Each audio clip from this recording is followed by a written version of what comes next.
Bienvenue dans cette séquence de vidéos. Nous allons apprendre l'utilité des tubes à essai, du Becher, de l'Erlenmeyer, du ballon à fond plat, ballon à fond rond, ainsi que verre à pied.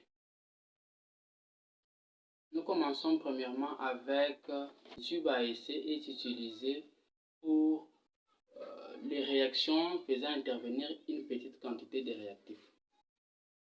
Le deuxième dont je venais de parler, c'était le Becher. Le Becher est utilisé pour plusieurs choses. 1. Le Becher peut être utilisé pour entreposer des solutions chimiques ou soit des produits chimiques. Ça peut être souvent on entrepose avant prélèvement, par exemple.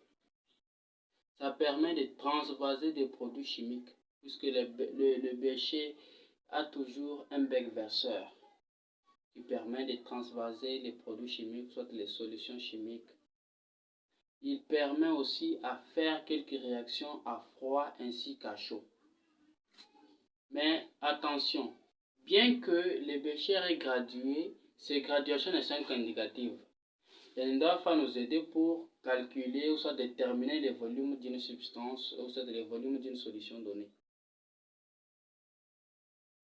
L'Erlenmeyer. L'Erlenmeyer est souvent utilisé avec son bouchon.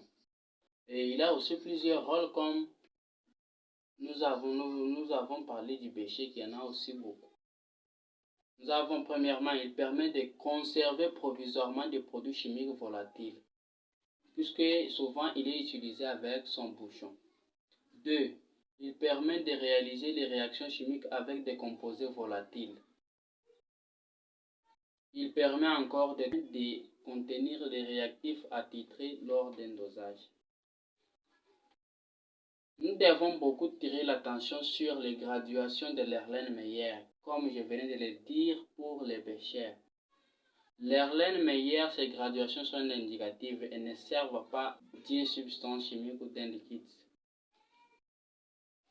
Les verres à pied. Les verres à pied est généralement utilisé comme poubelle. C'est le cas pour les eaux de rinçage des électrodes lors d'un dosage pH-métrique ou conductimétrique.